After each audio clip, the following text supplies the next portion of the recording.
morning class. Today we are going to study about soil. It is the part of the earth that consists of degraded rocks and decaying organic matter.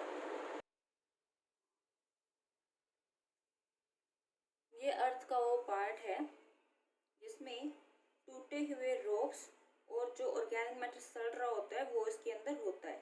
ठीक है, उसको हम क्या कहेंगे? Soil बोलेंगे। अब इसके बाद सोइल बनती कैसे है? What about the formation of soil? तो ये कैसे बनेगी? जब रॉक्स की वेदरिंग होती है। ठीक है, जब रॉक्स टूटते हैं तो उससे क्या बनती है? सोइल बनती है। इस प्रोसेस में जो बड़े रॉक्स होते हैं वो छोटे रॉक्स में टूट जाते हैं, फिर फाइनली छोटे छोटे पार्ट्स में कन्वर्ट होते हैं और उनसे क्या बनता है? सोइल बनती है। जैसे कि आप यहाँ फिगर में देख सकते हो, जो फिगर नंबर 1 है, मैंने आप यहाँ पे 4 फिगर्स बनाई हैं, उस पर नंबर डाले हैं 1 2 3 4। जो फर्स्ट 1 है, रॉक का क्रैक था।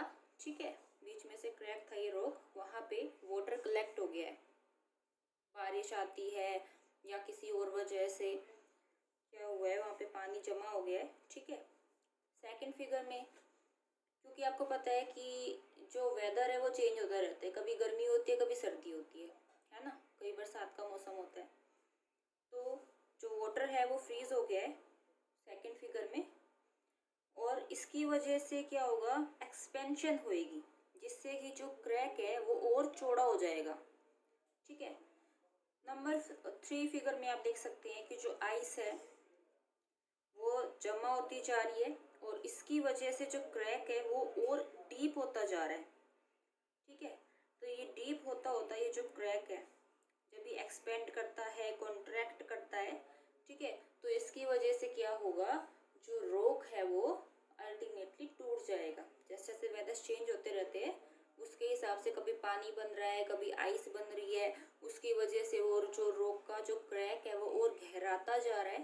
ठीक है, जिससे क्या हुआ है? जो रॉक है वो फाइनली टूट गया है। ओके, ये क्या होता है? Weathering of rock.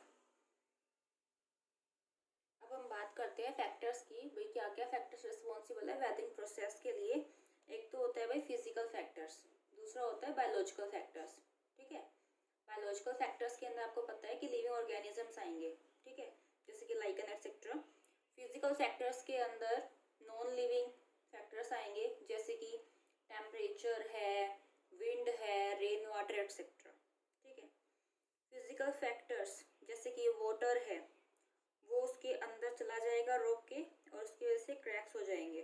ठीक है, बायोलॉजिकल फैक्टर जैसे लाइकन्स है, ये ग्रो कर जाएगा रॉक पे और वो कुछ एसिड सिक्रीट करता है, जिसकी वजह से जो रॉक्स है वो डिग्रेड होना स्टार्ट हो जाएगा। ठीक है, और वो उसमें पेनिट्रेट करना शुरू कर देगा, उसके अंदर घुसना शुरू हो जाएगा। किसकी हेल्प से? अपनी रूट्स की हेल्प से। ठीक है, तो ये जो क्रैक्स है, ठीक है, इसकी वजह से क्या होगी? रॉक्स की वेदरिंग, रॉक्स जो है वो टूट जाएंगे। ओके, अब नेक्स्ट टॉपिक जो है हमारा सोइल से ही रिलेटेड, वो क्या है? Soil profile. मैंने जो आपको पीपीटी सेंड की है बच्चों, उसमें आपने देख भी लिया होगा अभी तक इसका फिगर। तो सोइल प्रोफाइल, यहाँ पे हम डिफरेंट लेयर्स की बात कर रहे हैं जिससे सोइल बनी हुई है। ठीक है, ये जो हम ए होरिजन, बी होरिजन, सी होरिजन, डी होरिजन जो हम पढ़ रहे हैं इसके अंदर, ये क्या है? ये डिफरेंट लेयर्स हैं।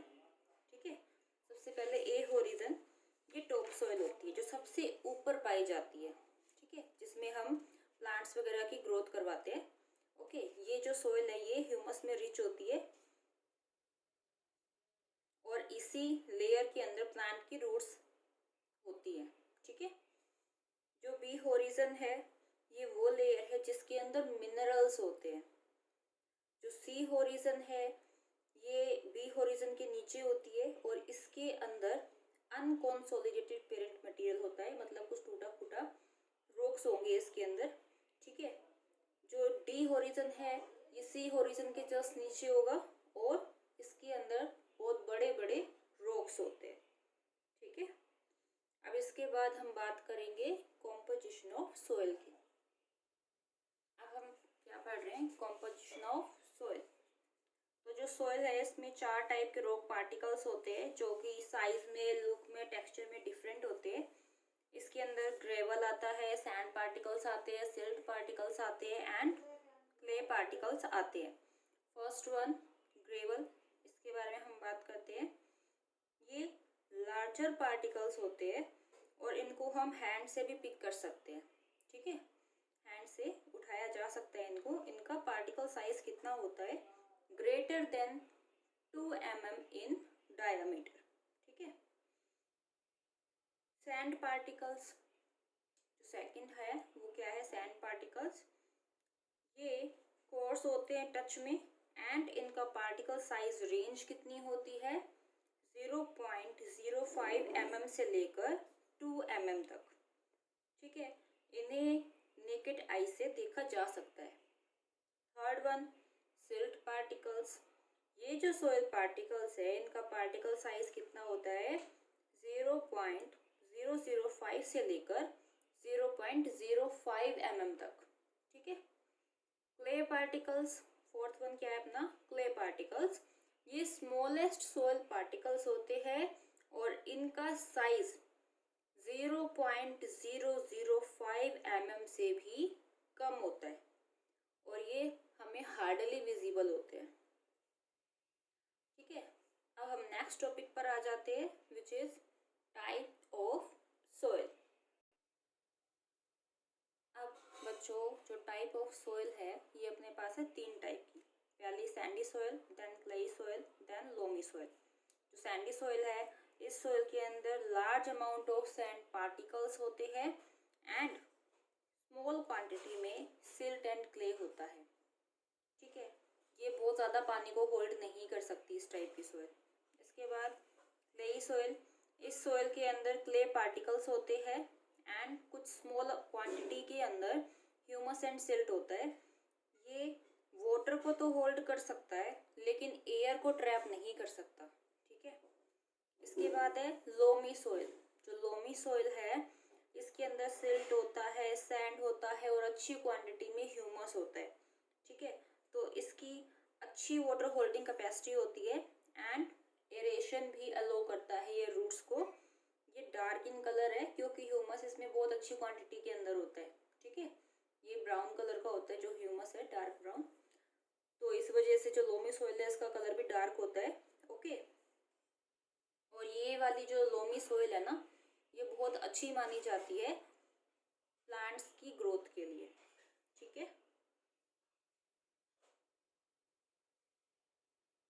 अब बच्चों का नेक्स्ट टॉपिक क्या है? Soil erosion. What is soil erosion? Soil erosion को आप ऐसे में भी पढ़ते हो मृदा अपरदन। ठीक है, या भूमि का कटाव या मिट्टी का कटाव। ठीक है, तो ये क्या होता है? सॉइल की जो टॉप लेयर होती है उसका रिमूवल। ठीक है, विंड की वजह से, वाटर एटसेट्रा की वजह से। ठीक है, इसके कोजेस क्या क्या होते हैं? पहले तो विंड ही है, मैंने आपको बता ही दिया कि विंड की वजह से हो रहा है, राइट। दूसरा इम्प्रॉपर फार्मिंग की वजह से भी हो जाता है, अगर सही ढंग से फार्मिंग नहीं की गई है तो उसकी वजह से हो जाता है। फिर third one is heavy rains. Heavy rain, अगर भारी मात्रा में बारिश हो रही है तो उससे क्या होगा? पानी तो बहना स्टार्ट हो जाएगा ना, उसके साथ साथ सॉइल भी बहेगी। अब इसके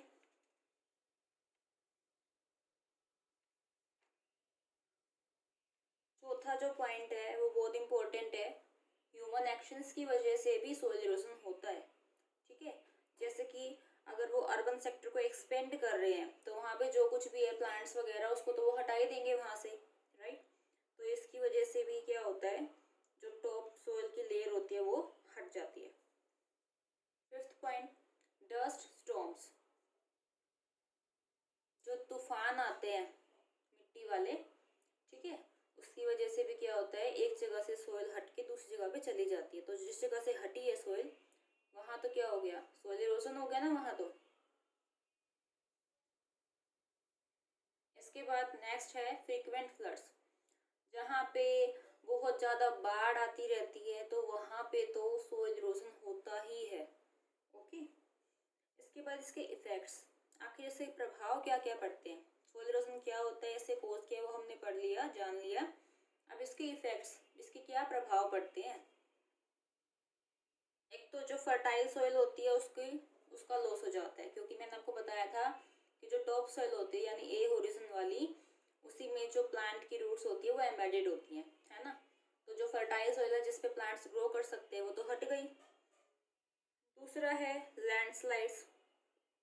अगर सॉइल इरोजन हो रहा है तो इससे जो भूमि है उसका कुछ हिस्सा खिसक जाता है, एक जगह से दूसरी जगह पे चला जाता है, गिर जाता है, ठीक है, उसको हम लैंडस्लाइड बोलते हैं, ठीक है। इसके बाद है फ्लड। जहाँ सॉइल इरोजन होगा वहाँ तो बाढ़ आएगी ही आएगी। Next is silting of water reservoirs, ठीक है। अब हम देखेंगे कि इसको बचाने के तरीके क्या क्या हैं। प्रिवेंशन ऑफ सॉइल इरोजन देखते हैं। अब सॉइल इरोजन से बचाव के क्या क्या तरीके। एक तो है टेरेस फार्मिंग। जो पहाड़ी इलाके होते हैं ना, वहाँ पे नॉर्मल तरीके से फार्मिंग करना पॉसिबल नहीं होता, तो वो क्या करते हैं, सीढ़ियाँ बना के और उसके ऊपर फार्मिंग करते हैं, उससे वेजिटेशन ग्रो करते हैं, ठीक है। इससे भी क्या होता है, मृदा अपरदन से बचा जा सकता है। विंड ब्रेक्स, हमें पता है भाई विंड की वजह से क्या होता है, सॉइल इरोजन होता है। अगर हम विंड को उस पर्टिकुलर एरिया में जाने से किसी रंग से रोक पाए तो उससे क्या होगा, सॉइल इरोजन से प्रिवेंशन हो जाएगा। थर्ड क्या है, प्रॉपर ड्रेनेज कैनाल्स बनाई जाए अराउंड द फील्ड्स। जो फील्ड्स है वहाँ से सॉइल को सॉइल इरोजन हो सकता है, तो इसलिए अगर उसके आसपास प्रॉपर ड्रेनेज कैनाल्स होंगी तो उसकी वजह से भी क्या हो सकता है, मृदा अपरदन से बचा जा सकता है। इसके बाद अगर नदियों के किनारों पर बहुत स्ट्रॉन्ग किनारियां बना दी जाएं तो उससे भी भूमि का कटाव बच सकता है। Okay, so I think that's enough for today. जो सोइल वाला पार्ट था वो हमारा हो गया आज कंप्लीट। अब आपको अपने नोट्स बनाने हैं, ठीक है, और मुझे सेंड करने हैं।